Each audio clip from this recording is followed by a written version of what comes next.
Hola, muy buenos días. Hoy es domingo 6 de octubre. El día de hoy vamos a escuchar este diálogo de Jesús sobre el matrimonio que creo a todos nos debería de interesar. Escuchemos con atención. Del Evangelio según San Marcos. En aquel tiempo se acercaron a Jesús unos fariseos y le preguntaron para ponerlo a prueba: ¿le es lícito a un hombre divorciarse de su esposa? Él le respondió: ¿qué les prescribió Moisés? Y ellos contestaron: Moisés nos permitió el divorcio mediante la entrega de un acta de divorcio a la esposa. Y Jesús les dijo: Moisés prescribió esto debido a la dureza del corazón de ustedes. Pero desde el principio al crearlos, Dios los hizo hombre y mujer. Por eso dejará el hombre a su padre y a su madre, y se unirá a su esposa, y serán los dos una sola cosa. De modo que ya no son dos, sino una sola cosa. Por eso lo que Dios unió, que no lo separe el hombre. Ya en casa los discípulos le volvieron a preguntar sobre el asunto y Jesús les dijo: si uno se divorcia de su esposa y se casa con otra, comete adulterio contra la primera. Y si ella se divorcia de su marido y se casa con otro, comete adulterio. Después de esto la gente le llevó a Jesús unos niños para que los tocara, pero los discípulos trataban de impedirlo. Al ver aquello, Jesús se disgustó y les dijo: dejen que los niños se acerquen a mí y no se los impidan, porque el reino de Dios es de los que son como ellos. Palabra del Señor. Hoy escuchamos a Jesús hacer esta afirmación que para muchos a veces es un poco controversial, sobre todo cuando nos topamos con la realidad en la que vemos matrimonios que definitivamente vivirían mejor separados o viven mejor separados. Y uno se pregunta, bueno, ¿y entonces por qué Jesús dice esto? Lo que Dios ha unido, que no lo separe el hombre.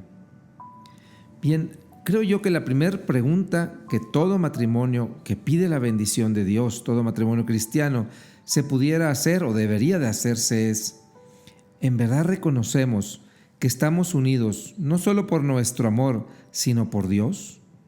Porque dice la palabra de Jesús, lo que Dios ha unido. ¿En verdad nos ha unido Dios o nos ha unido solamente nuestro amor? Porque Dios no pide nada que no nos haya dado Él primero. Y si nos pide fidelidad, es porque Él ha sido fiel primero. Sin embargo, hay un pequeño detalle. Dios ha sido fiel, pero Él es Dios y nosotros no. ¿Puede Dios pedirnos esta fidelidad perfecta a todas las parejas que no son perfectas?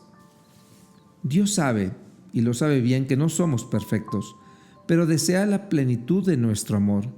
Desea cuidar ese vínculo tan sagrado que es el matrimonio. Por poner un ejemplo, en época de Jesús, el hombre podía dar la carta de rechazo a la mujer, pero la mujer no lo podía hacer.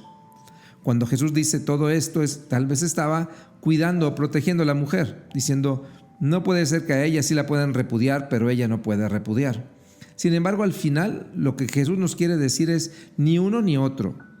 Porque si Dios los unió, Dios les dará la gracia. Pero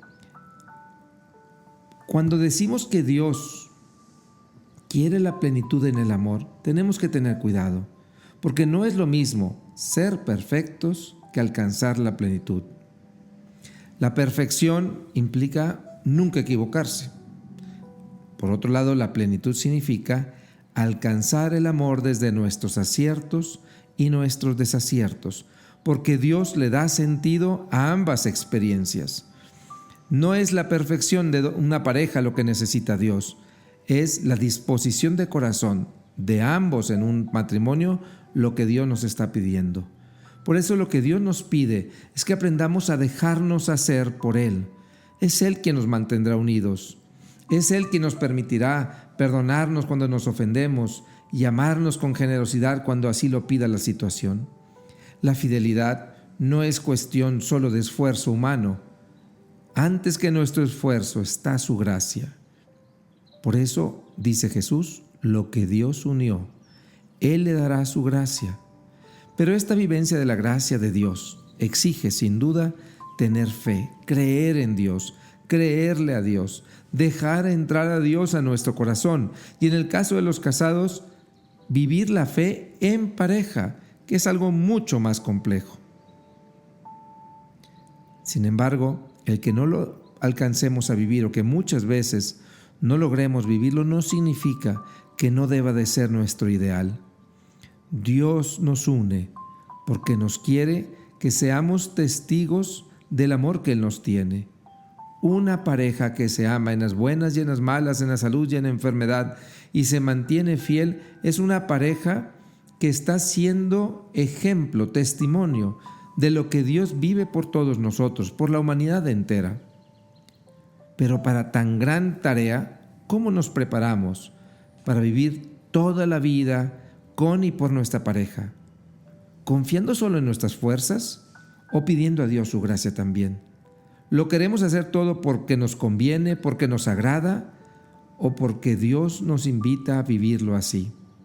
¿Dónde está Dios en un noviazgo que se prepara hacia el matrimonio?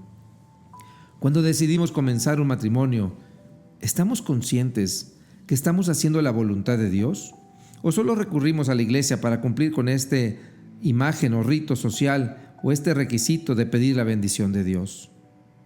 Creo que otra buena pregunta que nos pudiéramos hacer es: ¿quién es Dios en nuestro matrimonio? ¿Es alguien que nos limita el trato con nuestra pareja? ¿Es un guardián dispuesto a regañarnos cuando nos equivocamos? ¿Que solo nos está observando para ver en qué hemos errado? ¿Es un desconocido?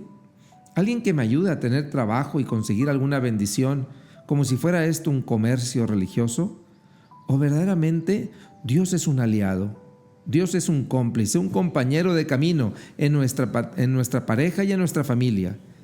¿Quién es Dios y cómo vivimos nuestra relación con Él en nuestro matrimonio y en nuestra familia? Recuerden cuando Jesús dice: lo que Dios ha unido, que no lo separe el hombre. No está suponiendo la perfección, porque tu pareja no es perfecta y no la amas por serlo, porque si la amaras por ser perfecta, entonces nunca la amarías. Pero cuando han recibido la bendición de Dios con fe y conciencia, pueden estar seguros que Dios los quiere desde sus bondades y limitaciones, unidos y felices. Ese es el Dios en el que nosotros creemos. Un Dios que desea que el hombre encuentre con quién y para quién vivir, y que la mujer encuentre también con quién y para quién vivir, y que ambos juntos se respeten y cumplan su pacto, ayudados por su gracia. Por eso, Jesús insiste en la fidelidad en el matrimonio. Él está suponiendo el amor de su Padre y la gracia de su Espíritu. Abramos nuestra experiencia familiar y matrimonial a esta experiencia de amor. Dejemos que Dios entre en nuestros corazones. Es más, animémonos a vivir en Él y con Él. Y yo les aseguro que tal vez las situaciones no sean perfectas y tal vez las pruebas vengan y tendremos que superarlas, pero con Él lo lograremos. Que el Señor proteja y bendiga a cada matrimonio y les permita abrir su corazón a Cristo para que junto con Cristo realicen el sueño de Dios sobre sus vidas. Que tengan un buen domingo. El Señor les bendiga. Soy Monseñor Héctor Pérez.